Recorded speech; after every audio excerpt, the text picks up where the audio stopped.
Good afternoon, everyone. My name is Naureen Singh, and welcome to the Anti-Bullying Sikh Google Hangout. I am a current E3 ambassador from Colorado, but now I'm an intern with the White House Initiative on Asian Americans and Pacific Islanders.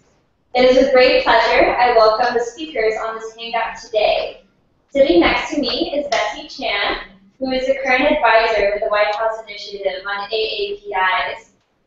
Joining us from other locations, I am pleased to welcome Maulik Pancholy, who is on the President's Advisory Commission for AAPIs.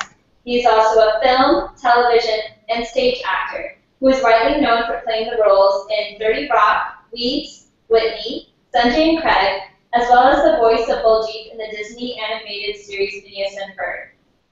Lastly, Gurjot Kaur is joining us from online as well. She works with the Sikh Coalition as a staff attorney. She provides direct legal services to victims of hate crimes, employment discrimination, bias-based school bullying, and other forms of discrimination.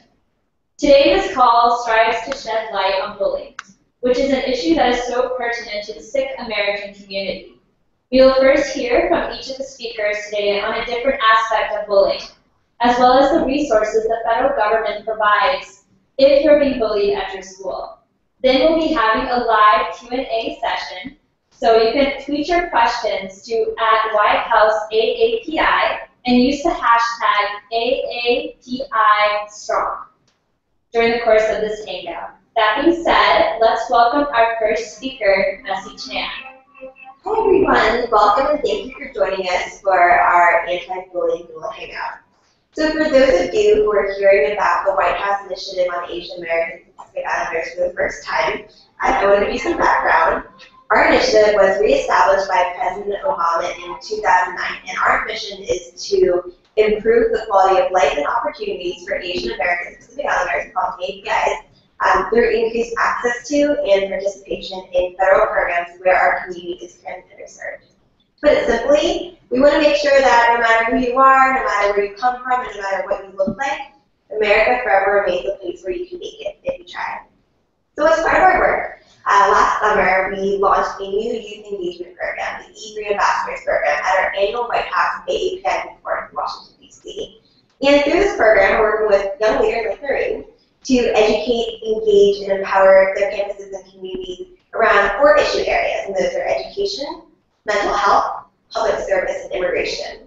As part of the program, we've also hosted a series of young leaders dialogues focused on each of the issues, and those are available for viewing on our YouTube page, White House AAPI.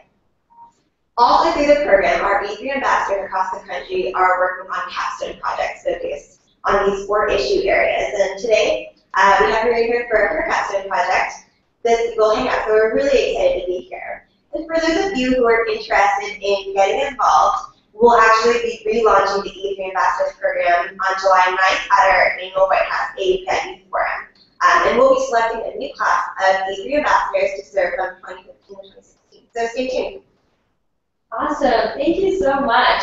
So at this point, we'll be focusing on our first speaker, Gurjot Kaur, who has come from the Sikh Coalition. The White House API Commission for hosting this very important event. So the Sikh Coalition is a community-based organization, and we help Sikhs who face discrimination, so whether that's in the workplace or in the school.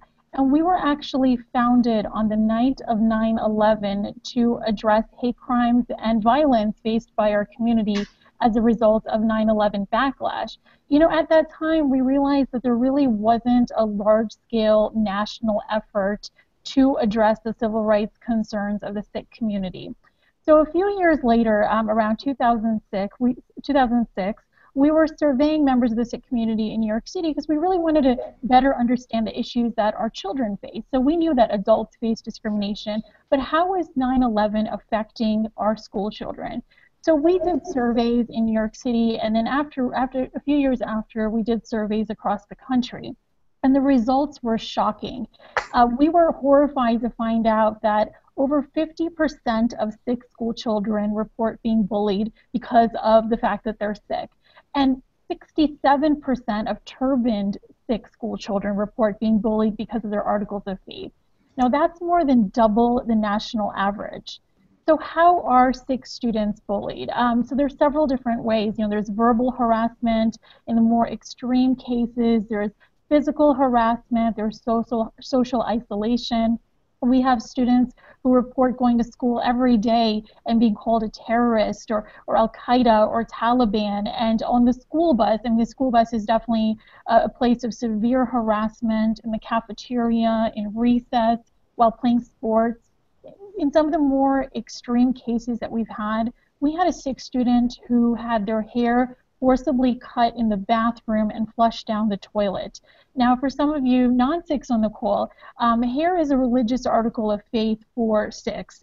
You're not supposed to cut it. You wear it as part of your peaceful religious practice.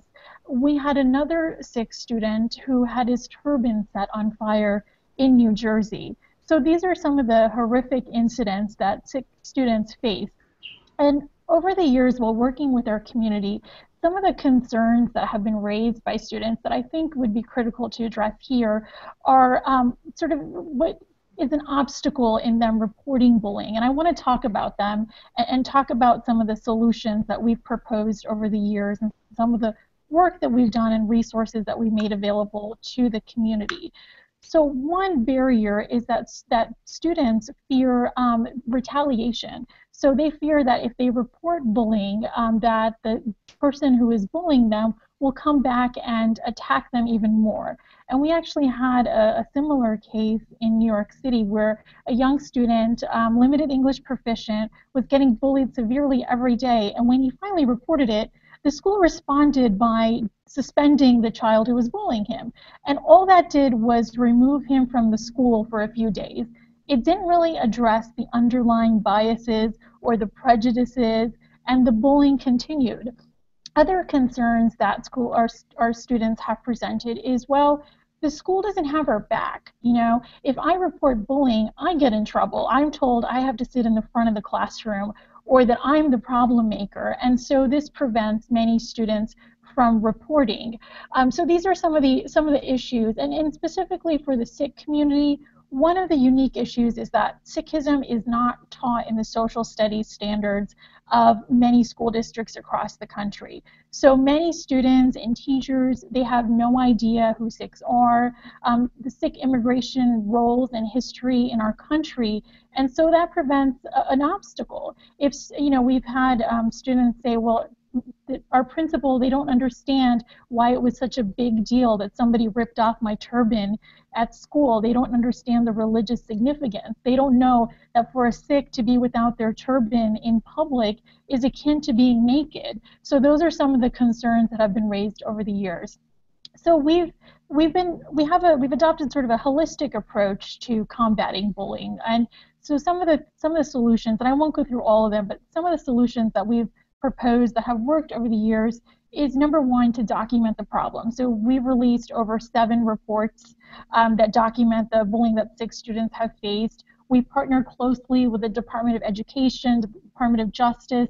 Just recently, last month, the Fresno School District, which has a large population of Sikh students, released the first Who Are the Sikhs video that it's using in its education curriculums. We've used the courts to protect the rights of Sikh students. We filed the first lawsuit in New York City to protect a Sikh student who was facing bullying, and the school was not meeting its civil rights obligations to protect him. We filed complaints with the Department of Justice, and we've pushed for Sikhism to be taught or be included in the social studies standards of New Jersey, New York, and Texas. So these are some of the efforts that we're taking. And finally, I'll conclude with, we've also created a multitude of resources that are available for parents, for educators, for Sikh students. It's not your responsibility alone to teach Sikhism or to have to defend yourself. And I'll end with, sometimes kids are afraid, I'll be a snitch. People will see me as a snitch if I complain about bullying. But you're not a snitch, you're an activist. You're fighting prejudice on a basic level. That makes you a civil rights activist. So by empowering our youth, hopefully we can take measures to fix some of those concerns and really take on bullying. Thank you.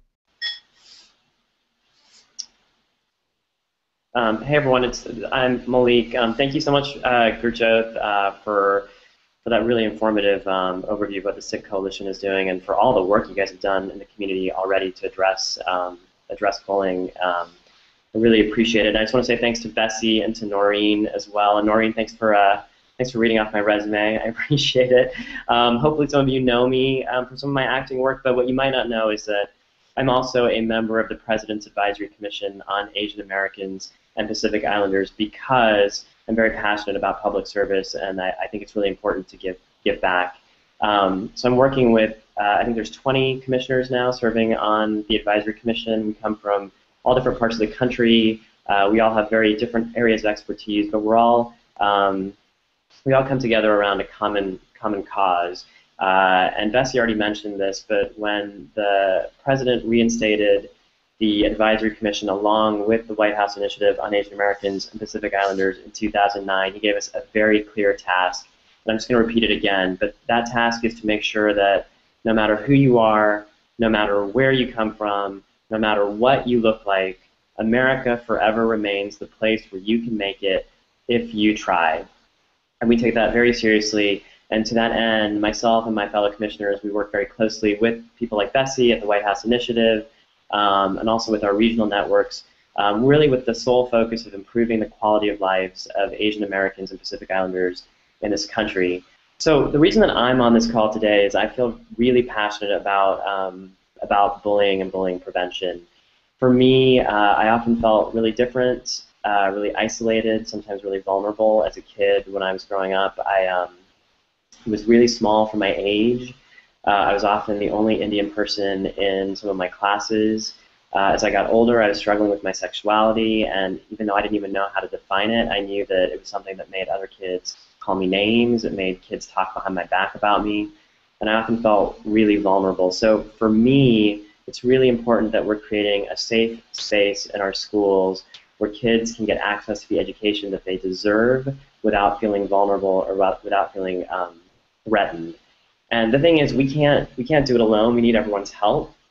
So I think today we have quite a big turnout on this Google Hangout. So I want to make an appeal to all of you on the Hangout to help us in making sure that students, young leaders, parents, other members of your community, people on your college campuses possibly, are aware of the resources that are available in the federal government to combat bullying. So I want to give you a little bit of background on why bullying matters to our communities. I think Gurjot's already touched on this a lot, but there was a study that came out recently that said that kids who are bullied by their peers, often suffer even worse long-term mental health outcomes than those kids that are maltreated by adults in early life. So there's something about being bullied by your peers that can have really disastrous effects on your mental health. Students who are involved in bullying are more likely to have challenges in school. They're more likely to abuse drugs and alcohol. They're more likely to have physical health issues, and they're more likely to have mental health issues. And we also know that bullying in the Asian American and Pacific Islander community presents very unique circumstances with regards to religious issues, cultural issues, and language issues.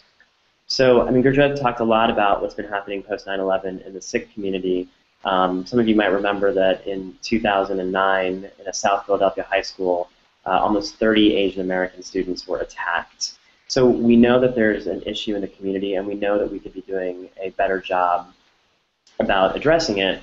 So one of the things that we've done in the federal government is we've created the Asian American and Pacific Islander Bullying Prevention Task Force. I'm just going to give you a little bit of background on that. So the task force was created in November of 2014, so we're still pretty young, but we're plugging away. It includes members from across the federal government, including people from the White House Initiative on Asian Americans and Pacific Islanders, people from the U.S. Department of Education, people from the United States Department of Justice, and people from the United States Department of Health and Human Services. Now, all of these agencies have already been working on combating bullying, but we're hoping that by bringing everyone together, we'll really be able to focus our efforts and make them far more effective. So one of the things that we're finding is that there seems to be a wide gap between incidences of bullying in the community and the utilization of government resources to address that bullying. So, for example, Gurjot mentioned that the Sikh Coalition has done studies where they're finding these very high numbers of Sikh American students being bullied in their schools. But what we're finding is those numbers are high, but it's not equivalent to the numbers that are being reported to the federal government. And that creates a problem because, of course, the federal government can't really respond to something if it's not being reported. So one of the things we're looking at on the task force is ways to make sure that people in the AAPI community know about the government resources available, know how to access them, know how to get resources in their language when they don't speak English perhaps as fluently as they would need to file a report. And we're also meeting with people in the community to make sure that what we already have in place is actually meeting the needs of what the community needs. So one of the first tasks of the task force has been to gather information so that we can figure out if we're addressing people's needs properly. So we've distributed surveys to advocacy groups, we've distributed surveys to community groups, to domestic violence shelters that are already dealing with bullying prevention, and we're in the process of getting a lot of those surveys back and looking at what kind of information that it is that we're getting. We've also been conducting listening sessions around the country where we get to firsthand interact with students, parents, teachers, to find out what bullying is actually looking like in the schools, how it's making kids feel, what kids are doing about it, what's been effective response to it, what hasn't worked. We started doing these listening sessions in February, so it's been just a few months, and we've already done over 15 of them around the country. So I just want to give a big shout out to everyone on the task force, and particularly to Alice Yao, who's fearlessly leading us, because I think this is an unprecedented number of listening sessions to happen in such a short amount of time. And I think it just shows how committed we are to the issue and how much we're willing to do to work on it. Whenever we go to these listening sessions, we distribute information on federal resources. We have lists of websites people can go to. We have pamphlets. We have pamphlets from other departments in the government. So we're trying to make sure that people are aware of the resources that are available to them. So speaking of resources, I want to give you guys on this call today some information on things that you can be doing to combat bullying. Oh, and by the way, I didn't mention this, but one of the direct ways that those listening sessions can have an impact is, for example, we went back to that South Philadelphia high school where that horrible attack happened in 2009, and we held a listening session there in the hopes that we could better understand what happened, what's happening now, and make sure that something like that never repeats itself. So there's real substantive value that's happening in these listening sessions.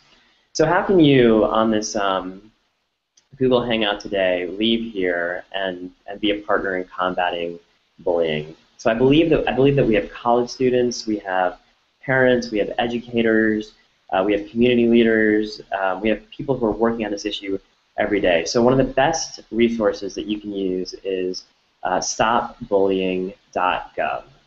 Stopbullying.gov. Stopbullying.gov is a federal website. It offers assessments, it offers tools and resources for bullying prevention, it offers activities to teach younger students about bullying, and it also has resources around cyberbullying. The best advice that I could give to kids and to parents out there is, if you are being bullied, please speak up. Please share your story. And I know that it is not easy to talk about. It can feel very vulnerable. It can feel demeaning. Like Gurjot mentioned, there's often fear of retaliation. I've heard that sometimes people don't feel comfortable sharing this with their parents don't understand, teachers don't get it. So my advice would be to find someone out there you can trust, find a trusted adult and tell them what's going on.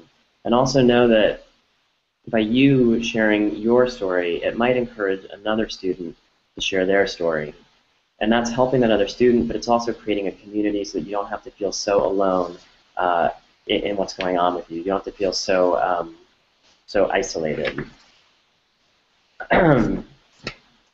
If you know someone who's being bullied, or if you witness bullying happen, speak up for that student.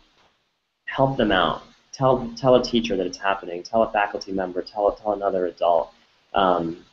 Don't be a bystander. Do something about it.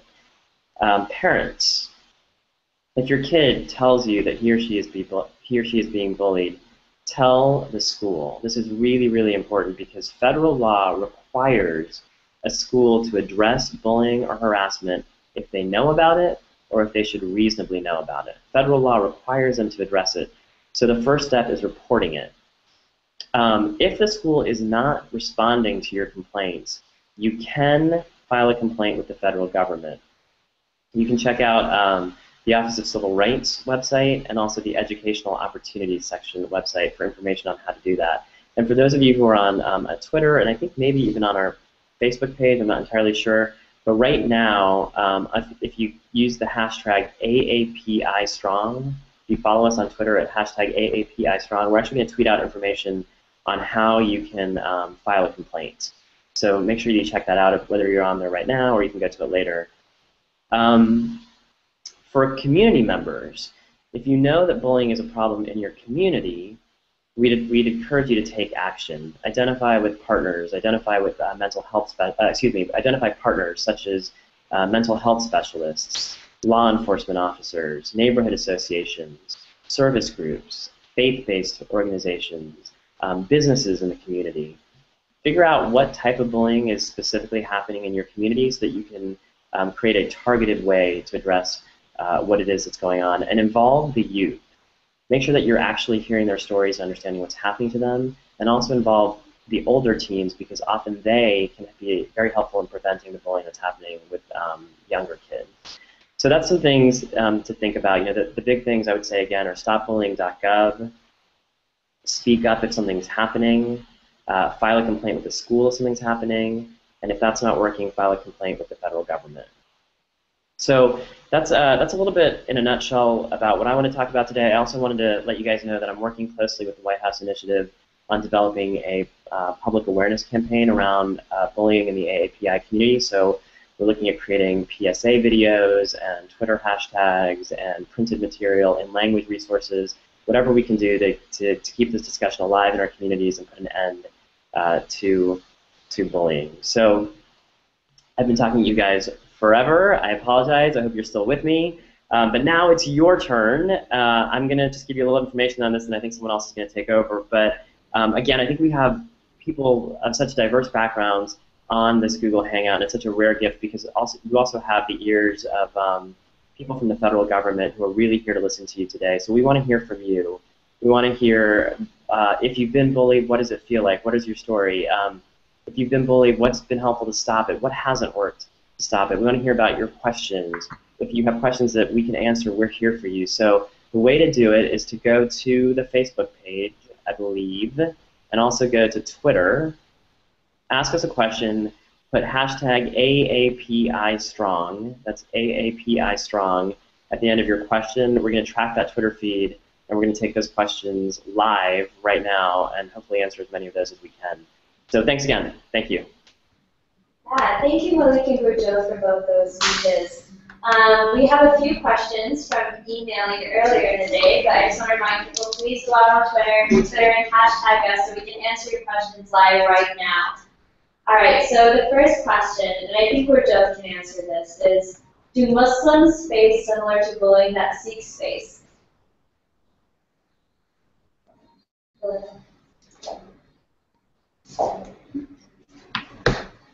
second.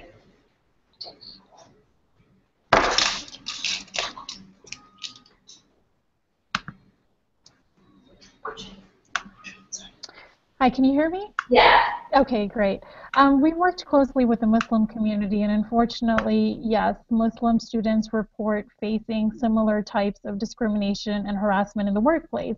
Because if you recall, Muslim students, some wear hijabs or head coverings as well, and have also been wrongfully targeted after 9/11 and been called terrorist or bin Laden or other horrible epithets in the school districts.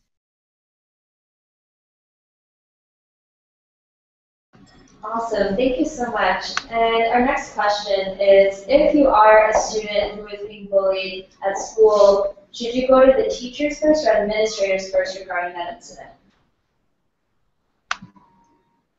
So as Malik said so eloquently, you know, sometimes bullying is very difficult to talk about, and sometimes it's important to go and speak to an adult that you trust, so that might be your teacher. But it's also important to remember that under laws, under federal laws, state laws, under a school's anti-bullying policies, schools are not responsible for protecting you unless they know about what's going on.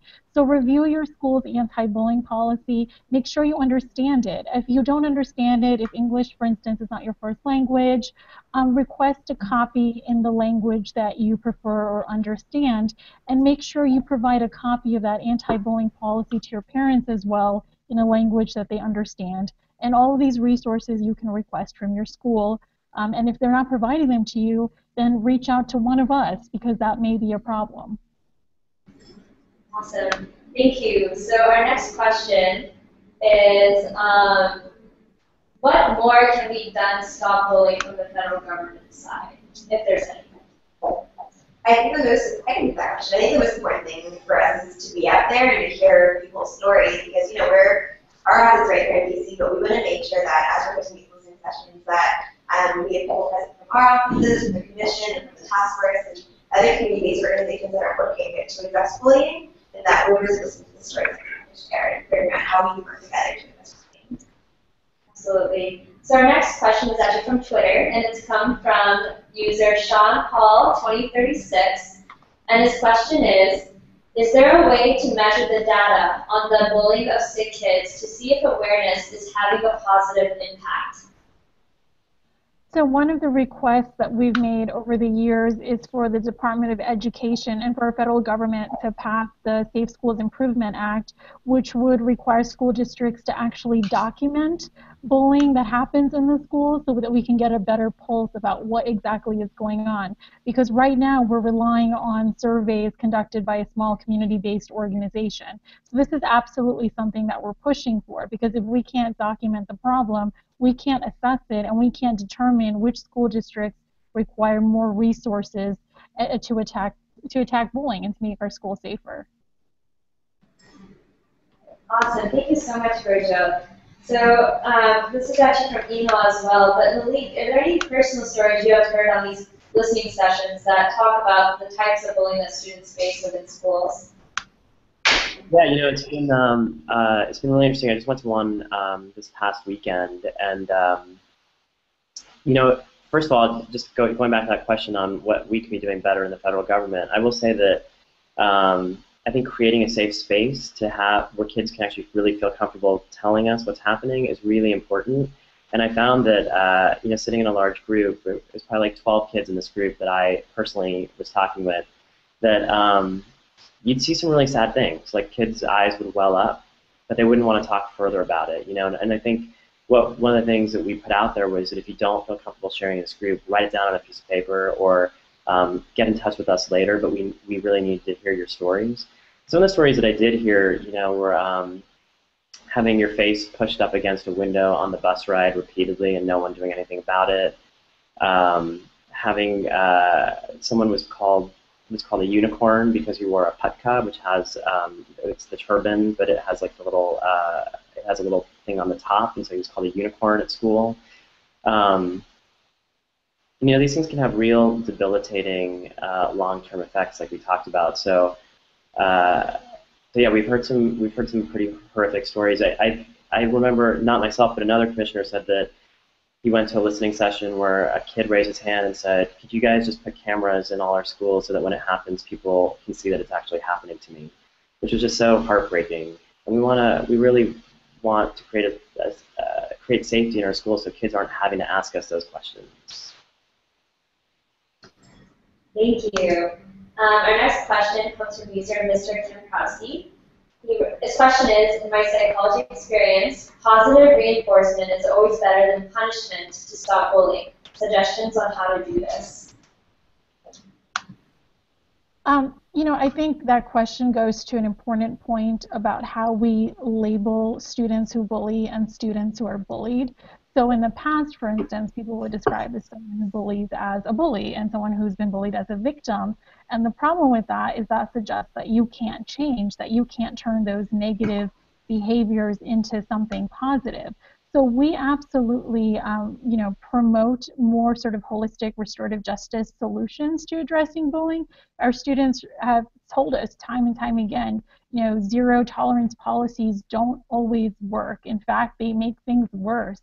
So really, one of the things that I would push back, or one of the things that I would promote is that you have more, as a student, as a parent, you have more power than you think. If you have an idea that you'd like to try in your school, maybe an art club, a group, a youth empowerment program, anything, go ahead and push it. Go ahead and approach your school and think of solutions. Become a peer mentor. So those are all different avenues that we can take together to sort of push those positive behaviors and take away some of the negative ones.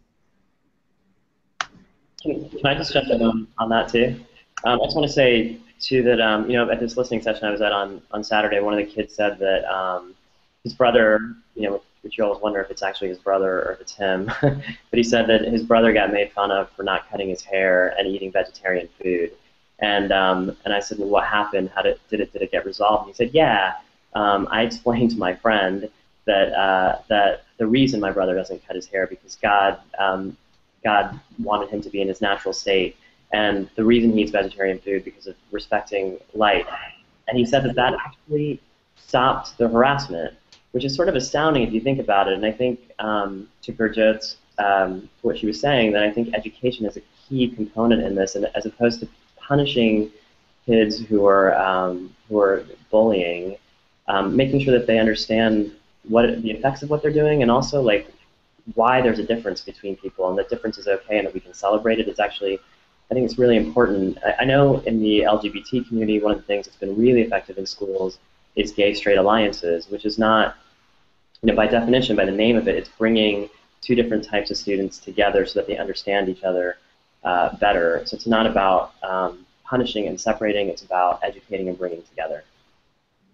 We're going to take our last Twitter question for today.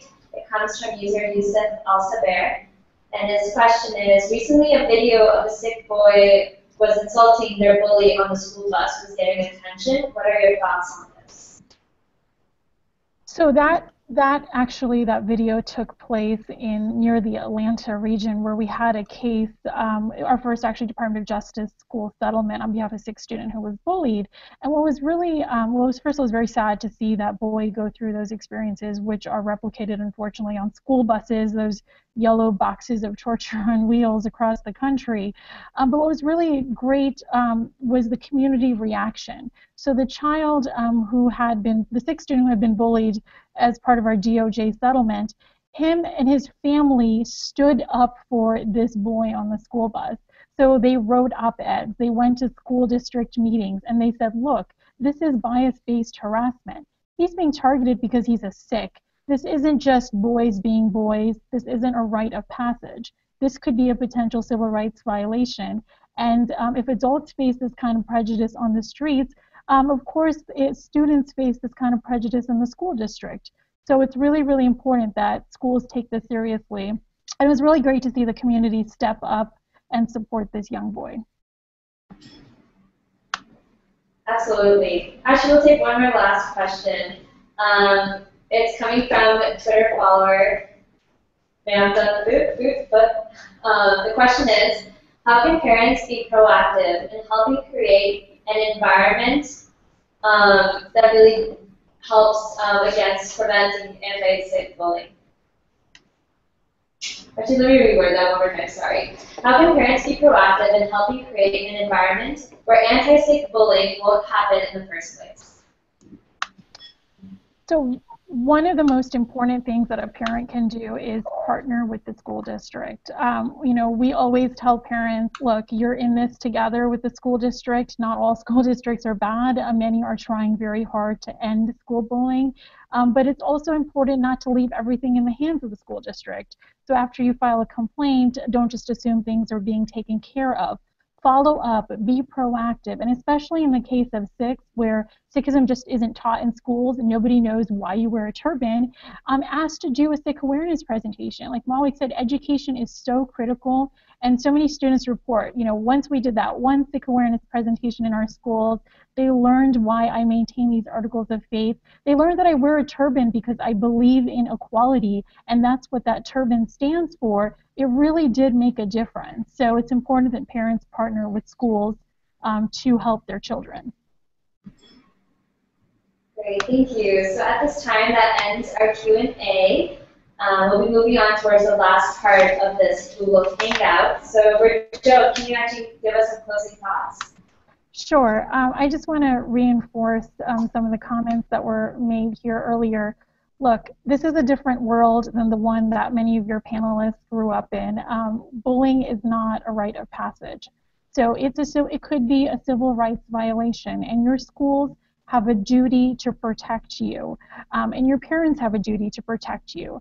We want you to know that you have the power to seek out all the available resources that are out there. You know, again, people are scared to use community-based organizations like ours because they're like, well, I just got, called a terrorist at school. Is that really a big deal? Do I really need to go to a lawyer?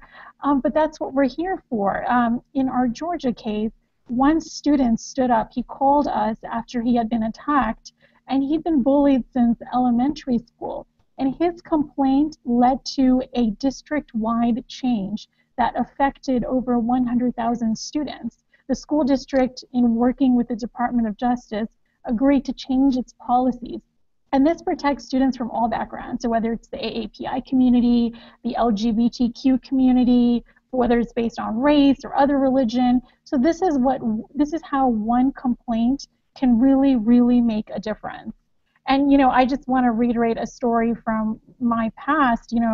I used to be bullied, much like many other members of the API community, on the school bus. My dad would pick me up from the bus stop. He wears a turban, and I'd have to endure being called a raghead or spit on. And it was really horrifying. And I didn't know at the time that I could file a complaint, that the school district could actually have the responsibility to protect me. And fortunately, it didn't affect my education at the time, but it really had an effect. It had a traumatic effect. And I know that there's many Sikhs out there and many other students.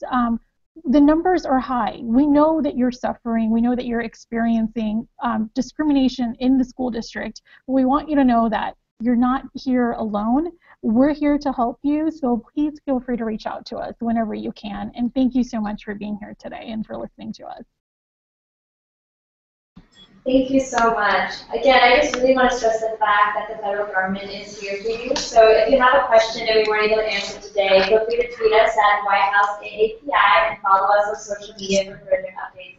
Once again, thank you to the Sikh Coalition and Maulik Pancholy for joining us today. We're so glad that we've had you. And we look forward to staying in touch with everyone who attended this Google Hangout today.